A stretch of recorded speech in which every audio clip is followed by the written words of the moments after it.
দেখুন বন্ধুরা, আজ বানিয়েছি দুটো সিদ্ধ আলু আর দুটো কাঁচা ডিম দিয়ে এই দুর্দান্ত স্বাদের ম্যাজিক রেসিপিটা। খেতে লাগে দুর্দান্ত, বানাতে একদম সোজা। কিভাবে আমি এই রেসিপিটা তৈরি করি দেখে নিন। খুব সহজভাবে তৈরি করেছি। নমস্কার বন্ধুরা, জেবি কিচেনে সবাইকে স্বাগত। আশা করি সবাই ভালো আছেন। ডিম আলুর এই ম্যাজিক রেসিপিটা তৈরি করতে দেখুন আমি কি কি নিয়েছি। দুটো সেদ্ধ করা আলু নিয়েছি, দুটো কাঁচা ডিম নিয়েছি, একটা তেজপাতা নিয়েছি, দুটো বড় সাইজের পেঁয়াজ কুচিয়ে রেখেছি, লঙ্কা কুচি, ধনেপাতা কুচি, কাশ্মীরি লঙ্কার গুঁড়ো, লাল লঙ্কার গুঁড়ো, এটা ঝাল লঙ্কা, সর্ষের তেল নিয়েছি। আমি সর্ষের তেলে রান্নাটা করব, সেই জন্য সর্ষের তেল নিয়েছি। একটু ভাজা মশলা নিয়েছি, এখানে ধনে জিরে আর দারচিনি শুকনো কড়াইতে ভেজে আমি গুঁড়ো করে নিয়েছি।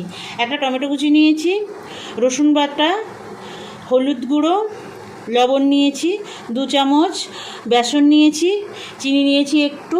এখানে কিছু গোটা মশলা নিয়েছি, দেখুন দুটো শুকনো লঙ্কা নিয়েছি, 4টে এলাচ আর দারচিনি নিয়েছি 2 টুকরো, লবঙ্গ নিয়েছি 4টে আর একটু গোটা জিরে নিয়েছি। ধনে গুঁড়ো নিয়েছি 1 চামচ, জিরে গুঁড়ো নিয়েছি 1 চামচ। একটা বড় সাইজের আলু আমি এরকম ডুমো করে কেটে রেখেছি। আর এখানে আদা বাটা, কাঁচা লঙ্কা বাটা আর সানরাইজ শাহি গরম মশলার গুঁড়ো নিয়েছি আর একটু গোলমরিচ গুঁড়ো নিয়েছি। এই কটা জিনিস দিয়েই সুন্দর একটা রেসিপি তৈরি হয়ে যাবে। আর এই যে এখানে একটা তেজপাতা নিয়েছি, তেজপাতাটা ভুলে গেছিলাম। সুন্দর একটা রেসিপি তৈরি হয়ে যাবে, যার সঙ্গে ভাত, রুটি, পরোটা, পোলাও যার সঙ্গেই খাবেন খুব ভালো লাগবে। আর একটা রেসিপিতে দিয়েই সব কিছু খাওয়া হয়ে যাবে। প্রথমে আমি সিদ্ধ আলু দুটো গ্রেট করে নেব। এই যে গ্রেটার নিয়েছি আমি একটা, প্রথমে গ্রেট করে নেব। এটা আপনারা হাত দিয়েও করে নিতে পারেন, কিন্তু গ্রেটারে করলে বেশি ভালো হবে। হাত দিয়ে করলে অনেক সময় গোটা গোটা থেকে যায়, তার জন্য আমি গ্রেটারে গ্রেট করে নেব। দেখুন বন্ধুরা, আমি আলু দুটো গ্রেট করে নিয়েছি। এবার আমি একটা বড় বাটির মধ্যে নিয়ে নেব, কারণ এর মধ্যে অনেক কিছু মেশাতে হবে। গ্রেট করা আলু প্রথমে নিয়ে নিলাম।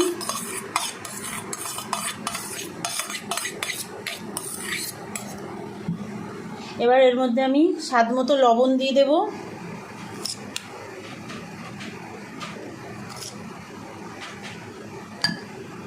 একটু হলুদ গুঁড়ো দেব,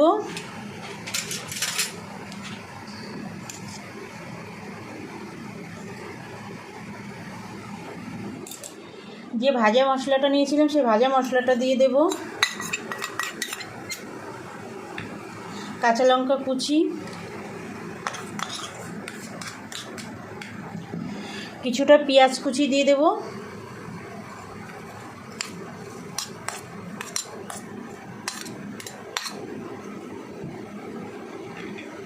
ধনেপাতা কুচি দেব,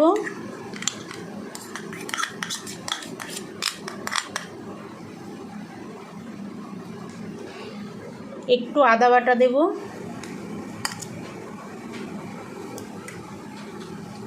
একটু রসুন বাটা, 1/2 চামচ করে দিচ্ছি,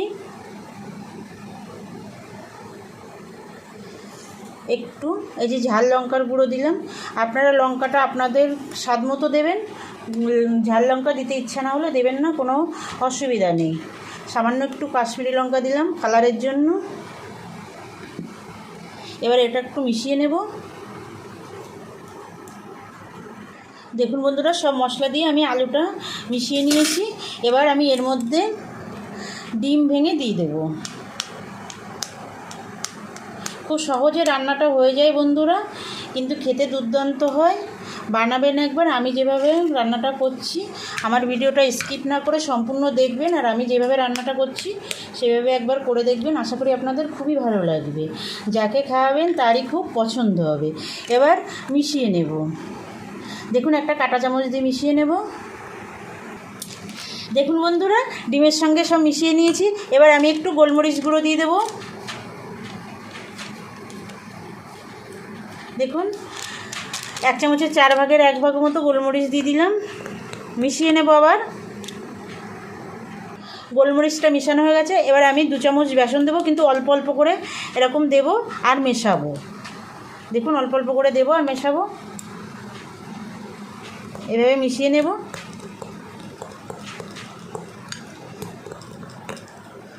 এই কাঁটা চামচ দিয়েই মেশাবেন বন্ধুরা, কাঁটা চামচ দিয়ে মেশালে খুব ভালো হয়। আবার একটু দিয়ে দেব। বেসনটা এভাবে ছিটিয়ে ছিটিয়ে দিতে হবে আর মেশাতে হবে। দেখুন এইভাবে মিশিয়ে নিতে হবে।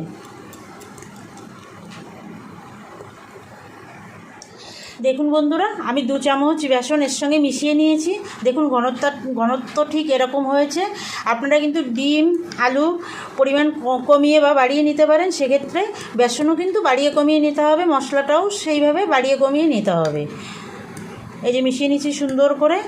এবার আমি এই ডিমের অমলেটটা করে নেব। তার জন্য চলে যাব গ্যাসের কাছে। আমি গ্যাসে ফ্রাই প্যানটা বসিয়ে দিয়েছি। এবার আমি তেল দিয়ে দেবো, সর্ষের তেল। সর্ষের তেলে রান্নাটা করব, সেই জন্য আমি সর্ষের তেল দিয়ে দেবো। খুব বেশি তেল দেবো না, দেখুন বন্ধুরা এটুকুই দিলাম। তেলটা একটু ছড়িয়ে দেব। তেলটা গরম হলে আমি ওই ডিম আলুর মিশ্রণটা দিয়ে দেব। দেখুন তেলটা গরম হয়ে গেছে। এবার আমি মিশ্রণটা দিয়ে দেব। আমি গ্যাসটা মিডিয়ামে দিয়ে রেখেছি।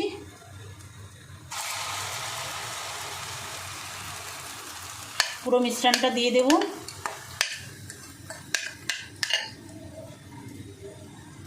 দেখুন পুরো মিশ্রণটা দিয়ে দিলাম। এবার একটু ছড়িয়ে দেব। বাড়িতে যদি মাছ মাংস না থাকে তখন এই 2টো আলু আর 2টো ডিম দিয়ে এই সুন্দর রেসিপিটা করে নেওয়া যায় বন্ধুরা। খেতে দুর্দান্ত হয় আর বানাতে তো একদমই সহজ। একদম সামান্য কিছু মশলা দিয়ে তৈরি করে নেওয়া যায়। বাড়িতে আত্মীয় স্বজন আসলেও কিন্তু এই রান্নাটা করে নেওয়া যায়। সবাই খেয়ে আপনার প্রশংসাই করবে। একবার বানিয়ে দেখবেন। দেখুন ছড়িয়ে দিলাম। খুব পাতলা আমি করব না, একটু মোটা টাইপের হবে, সেই জন্য খুব বেশি ছড়াবো না।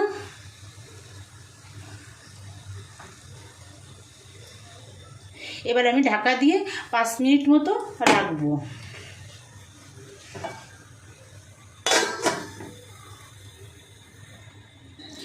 দেখুন বন্ধুরা, এই যে অমলেটটা এরকম পর্যায়ে আছে।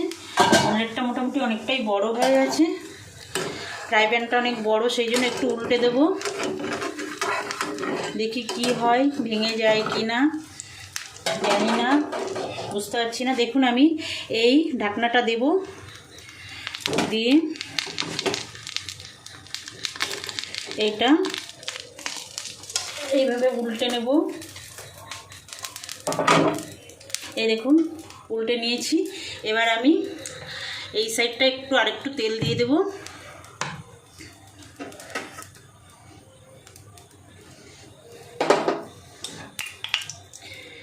তেল দিয়ে আমি এবার অমলেটটা দিয়ে দেব।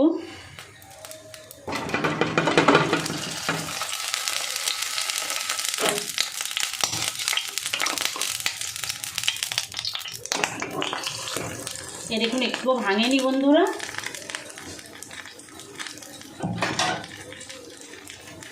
সুন্দর হয়েছে। দেখুন এই সাইডটা দেখতেও কিন্তু সুন্দর হয়েছে। দেখুন কত সুন্দর ভাজা হয়ে গেছে। এবার আমি উল্টো সাইডটা একটু ভেজে নেব। আবার একটু ঢাকা চাপা দিয়ে দেব।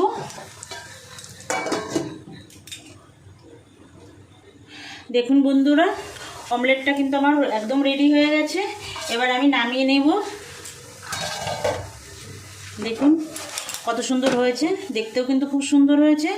আমি নামিয়ে এর সাইডে যে আরেকটা গ্যাস আছে ওখানে আমি রাখবো। রেখে আমি রান্নাটা এগিয়ে নিয়ে যাব। আর একটা কড়াই বসিয়ে দিলাম। দেখুন কড়াইটা গরম করে প্রথমে আমি আলুগুলো ভেজে নেব। আপনারা এই রান্নাটায় আলু ব্যবহার না করলেও পারেন। আপনারা শুধু এই ডিম আলু ধোকা দিয়েও রান্না করতে পারেন, কিন্তু আমি একটা আলু দেব। আমার আলু দিলে ভীষণ ভালো লাগে রান্নাটা, সেই জন্য একটা আলু দিয়ে আমি রান্নাটা করব। তেল দিয়ে দিলাম, সর্ষের তেল। যে সকল বন্ধুরা এখনও পর্যন্ত আমার চ্যানেলটা সাবস্ক্রাইব করেননি, আপনাদের কাছে আমার অনুরোধ বন্ধুরা, আমার চ্যানেলটা সাবস্ক্রাইব করে বেল আইকনটা প্রেস করে রাখবেন। যখনই আমি নতুন কোনো রান্নার ভিডিও আপলোড করব আপনাদের কাছে নোটিফিকেশন চলে যাবে। আপনারা আপনাদের সময় মতো দেখে নিতে পারবেন। আর ভিডিও দেখার আগে একটা লাইক দিয়ে ভিডিও দেখা শুরু করবেন বন্ধুরা। আর যে সকল বন্ধুরা আমার পুরনো বন্ধুরা আমার সঙ্গে আছেন, আমার ভিডিওগুলো দেখেন, লাইক কমেন্ট করেন, সেসব বন্ধুদের অসংখ্য ধন্যবাদ। আমার সঙ্গে থাকবেন বরাবরের জন্য, আমার রান্নার ভিডিওগুলো দেখবেন, লাইক কমেন্ট করবেন, আর আত্মীয় স্বজন বন্ধুবান্ধবের কাছে শেয়ার করবেন। আলুগুলো আমি একটু ভেজে নেব লাল লাল করে। আলু ভাজার মধ্যে সামান্য একটু লবণ দিয়ে দেব আর একটু হলুদ দিয়ে দেবো, দিয়ে ভেজে নেব।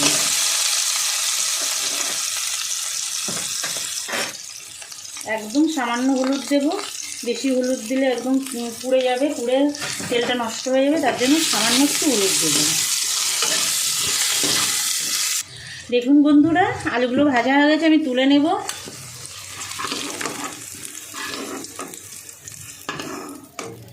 এই তেলের মধ্যে আমি আরেকটু তেল অ্যাড করব।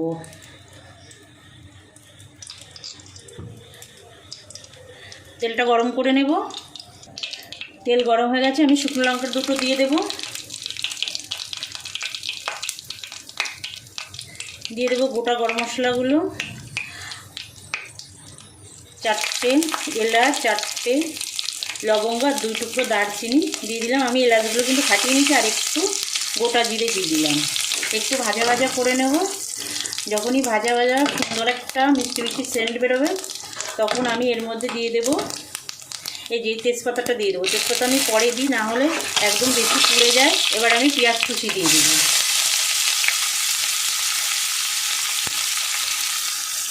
পেঁয়াজ কুচিটা একটু 2 মিনিট ভাজা করে নেব। দেখুন পেঁয়াজটা আমি 2 মিনিট ভাজা করে নিয়েছি। এবার দিয়ে দেবো 1 চামচ রসুন বাটা, 1 চামচ এই যে আদা বাটা, আর 1/2 চামচ কাঁচা লঙ্কা বাটা। লঙ্কাটা আপনারা আপনাদের স্বাদ মতো দেবেন। এবার ভালো করে এটাকে কষিয়ে নেব, যতক্ষণ কাঁচা গন্ধ থাকে ততক্ষণ আমি কষিয়ে নেব। কাঁচা গন্ধ চলে গেলে আমি অন্য মশলাগুলো অ্যাড করব। দেখুন বন্ধুরা পেঁয়াজ, রসুন, আদা, কাঁচা লঙ্কা সুন্দর কষানো হয়ে গেছে। এবার আমি কিছু গুঁড়ো মশলা অ্যাড করব। প্রথমে দিয়ে দেব হলুদ। আমি গ্যাসটা এখন একদম লোতে রেখেছি। ধনে গুঁড়ো 1 চামচ,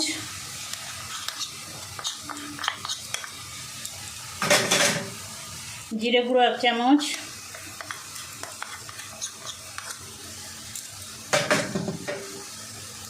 কাশ্মীরি লঙ্কার গুঁড়ো 1/2 চামচ, ঝাল লঙ্কা দিয়েছি 1/2 চামচ। লঙ্কাটা আপনারা আপনাদের স্বাদ মতো দেবেন বন্ধুরা, বারবারই বলছি। এই যে একটা ছোট টমেটো কুচিয়ে রেখেছিলাম, সেটা দিয়ে দেব।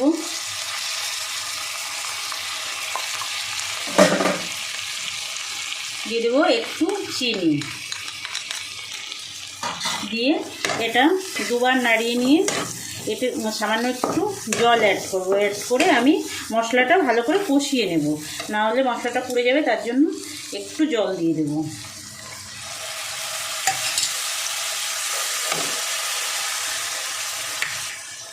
আর অল্প করে একটু লবণ দিয়ে দেবো এই জলের সঙ্গে। দিয়ে এবার মশলাটা ভালো করে মিডিয়াম আছে ভালো করে কষিয়ে নেব। দেখুন বন্ধুরা মশলাটা মোটামুটি ভালোই কষানো হয়ে গেছে। এবার আমি দিয়ে দেবো আলু। আলু দিয়েও আমি মশলাটা আর একটু কষাবো। সামান্য একটু জল দিয়ে দেবো, দিয়ে মশলাটা ভালো করে আলুর সঙ্গে কষিয়ে নেব। এতে আলু অনেকটা মশলার সেন্টটা ঢুকে যাবে আর অনেকটা স্বাদ বেড়ে যাবে। সেই জন্য মশলার মধ্যে একটু আলুটা কষিয়ে নিতে হবে, আর আলুটা অনেকটা সিদ্ধ হয়ে যাবে। মিডিয়াম আছে আমি আলুটা কষিয়ে নেব। আলুর সঙ্গে দেখুন বন্ধুরা মশলাটা সুন্দর কষানো হয়ে গেছে। এবার আমি গরম জল দিয়ে দেব। জলটা আপনারা যতটা ঝোল রাখবেন সেই হিসাবে দেবেন।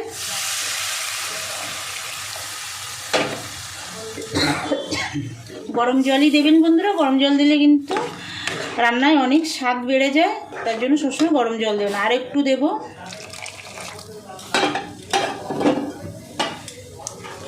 এবার একটু লবণ দিয়ে দেবো, দিয়ে ঢাকা দিয়ে রাখবো। মশলা কষানোর সময় লবণ দিয়েছিলাম, আলু ভাজার সময় লবণ দিয়েছিলাম, তার জন্য সেই কথা মনে রেখে লবণটা দিতে হবে, একটু চেক করে দেখে নেবেন। আমি এইটুকু লবণ দিয়ে দিলাম, দিয়ে এবার ঢাকা দিয়ে নেব। এবার আমি যে ডিমের অমলেটটা করে রেখেছিলাম ওটা আমি পিস করে নেব। দেখুন বন্ধুরা, ডিমের অমলেটটা আমি পিস করে নেব। আপনারা আপনাদের সাইজ মতো করে নেবেন। আমি চৌকো শেপের কেটে নিলাম। ঠান্ডা হলেই এটা কাটতে হবে, গরম থাকলে কাটলে কিন্তু ভেঙে যাওয়ার সম্ভাবনা থাকে।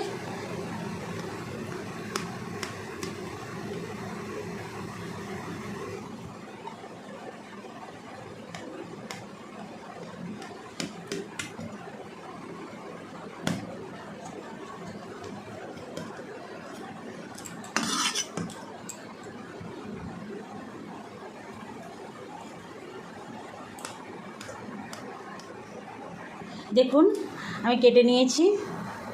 দেখুন এই যে ঠিক এরকম মোটা হয়েছে, একদম পাতলাও না, একদম খুব বেশি মোটাও না, এরকমই করতে হবে বন্ধুরা।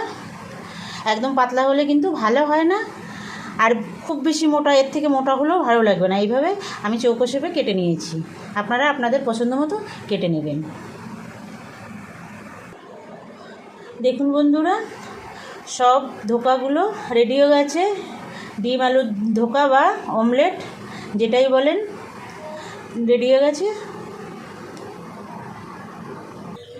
দেখুন বন্ধুরা, ঝোলটা ফুটছে,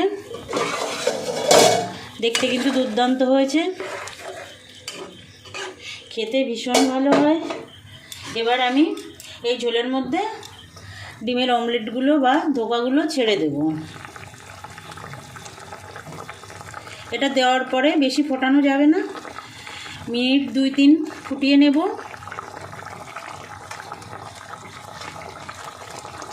এটা কিন্তু শুধু মুখেও খেতে ভালো লাগে বন্ধুরা, চায়ের সঙ্গে কিংবা ডাল ভাতের সঙ্গেও এটা খেতে খুব ভালো লাগে। খেয়ে দেখবেন। মিশিয়ে দেব।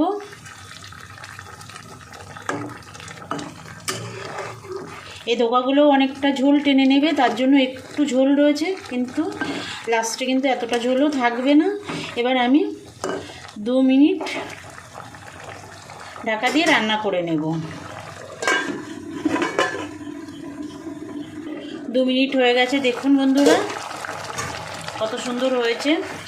এবার আমি একদম নরম, খুব সুন্দর হয়েছে, দেখুন অমলেটগুলো ফুটছে ঝোলের মধ্যে। এবার আমি এই সানরাইজ শাহি গরম মশলার গুঁড়োটা দিয়ে দেব, দিয়ে একটু মিশিয়ে নেব।